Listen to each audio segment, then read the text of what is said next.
right, here we are. Back in my chair.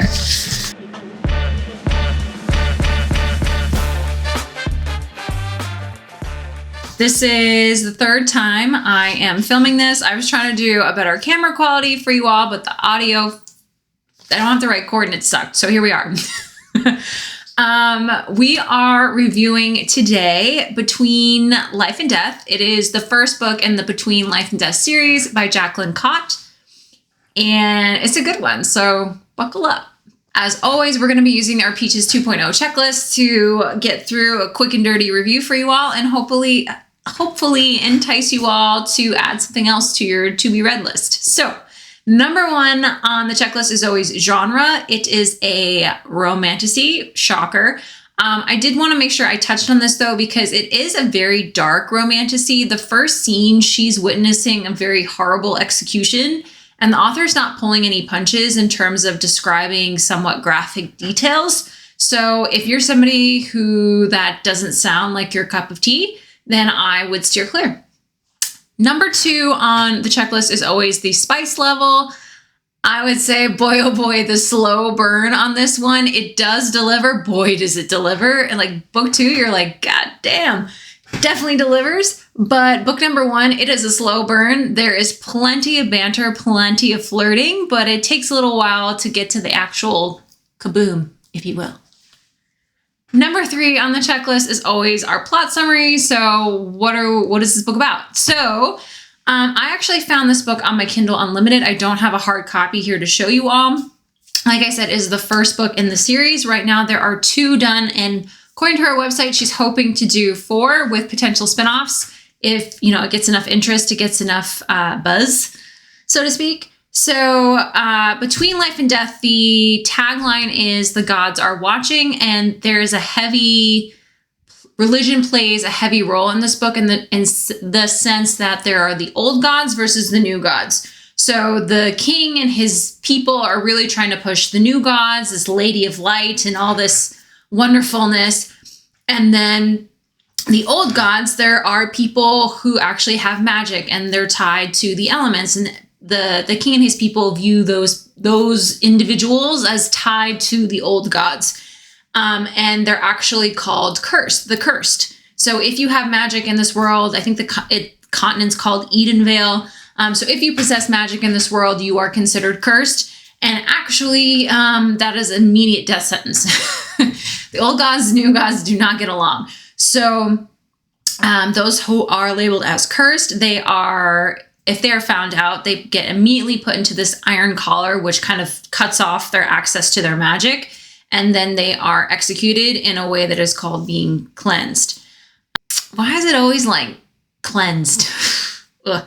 But anyways, so this book actually picks up where our main female character, her name is Sage. She's actually an orphan. She's living with her adopted mother, Ezra, and her adopted brother, Caleb. And she actually has access to water magic. Like, think in this world, like almost like The Last Airbender, where people have tied to the elements. So like you have wind magic, you have fire magic, you have water magic. And it doesn't mean like, oh, you can only move the water around. Like, what can you do with water? Where can you pull the moisture from? Like, it's a little bit more than just the elements. And it's really gave me a Last Airbender vibe, which I wasn't mad at. It's a great series. So like I said, Sage, she has water magic. So obviously being one of the cursed, she is hiding part of who she is. She's really struggling with that. And then it just so happens that the cursed are really not liking being hunted down and killed. So there's these rebels, these cursed rebels who are popping up, and they are fighting back against the king, against the crown. And so the king has decided he's going to rope in every young man who's of fighting age, and they're going to serve in his army, whether they live or die. So Sage is thrilled with this, so to speak. And she has decided she's going to track down some cursed rebels, and she is going to hunt down wherever her brother was sent, and she's going to break him out of the king's army and save him. Quick little errand to run. And that's where she ends up meeting Vaughn, who's our main male character. He's tall, dark, full of secrets, tattooed, with an affinity for leather pants. So, basically... he's everything you want to read about. He's actually the leader of this kind of cursed rebels group that she is going to tag along with to track down her brother. It turns out her mother, Ezra, actually has some ties with the cursed rebels, and that's how she gets, caught up with this specific group. And so she ends up going on the adventure quest of a lifetime, but clearly Vaughn is someone where she knows she shouldn't get involved with, but there's this weird magnetic pull, and she just, why can't she stay away? She should stay away, but why can't she stay away? So it's a quest, an adventure to save her brothers, but can she also protect her heart? And are there, pieces of fate already in play here where, I don't know. And as always, like I said, the tagline, the gods are watching. So I thought it was a really, really good book.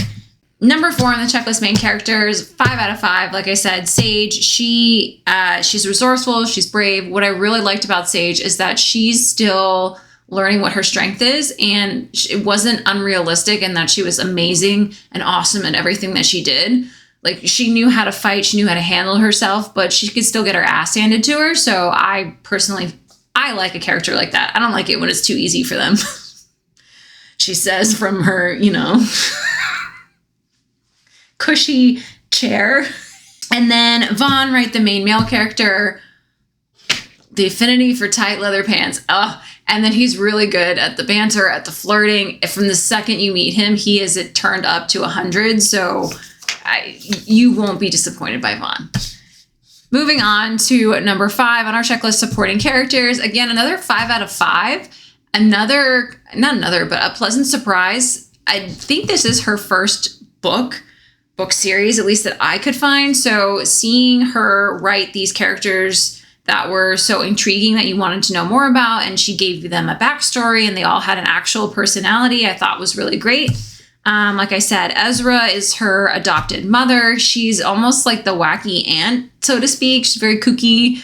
Caleb is her adopted brother. He does not have magic, but he's almost like her rock. It's a really solid sibling relationship. Harper is one of Vaughn's gang. She has fire magic and a twin brother named Riker. And they've also got a kind of, sibling fighting thing going on, but they love each other deeply. Harper's actually in a relationship with Lyra, who doesn't speak at all. So if they could do a spinoff on Harper and Lyra, I think that would be really interesting. And then Riker has his own backstory as well that he kind of talks you through, which, again, really interesting. So if she gets the green light to do some of these spinoffs, I think it's going to be a really awesome universe. And then the last one in Vaughn's group that we meet is Soren. He's very young boy, and he reminds Sage of her brother. So she forms this kind of brotherly bond. She's very protective of him, and he's another member of the gang. Some other supporting characters throughout, but those are kind of the main ones that you meet and really grow to love. So 5 out of 5. Number 6 on the checklist, favorite part. I would say anytime Ezra tries to cook, like I said, she's like the wacky aunt almost. So she's constantly finding these weird ingredients, trying these weird concoctions, and everyone at the table is like, is it safe to eat? Are we going to be violently sick? Which is not uncommon when you eat Ezra's cooking. So there's always a lot of banter and conversation that's pretty funny as they try to figure out, do I want to chance it with this meal? Number 7 on the checklist is favorite line, but it's actually not a favorite line in the book, although there were plenty of great lines from Vaughn. It's actually the dedication. So in her dedication, she writes, "For those who dare to dream, oh, who am I kidding? For those who are looking for their next book boyfriend." Book dedications are getting, is it me or they're getting pretty sassy, pretty creative. So I'm actually thinking about doing a video of just kind of my favorite book dedications and the books that are tied to them. So leave a comment down below if you're interested in kind of seeing a video like that. And then moving on, last but not least, my overall thoughts. I think you all can tell I freaking loved this book. It was a pleasant surprise. I had no expectations going in. It definitely gave me the same feeling I had when I read A Court of Thorns and Roses for the first time, which is a really big deal for us book readers. Like I said, it's book number 2 out of hopefully a 4-book series, so more to come. More the potential spinoffs, yes, please. I'm already invested, and I have couples on my list that I want to see their backstory. I want to see their relationship. So very, very interested to see what comes out of this author, and very, very excited.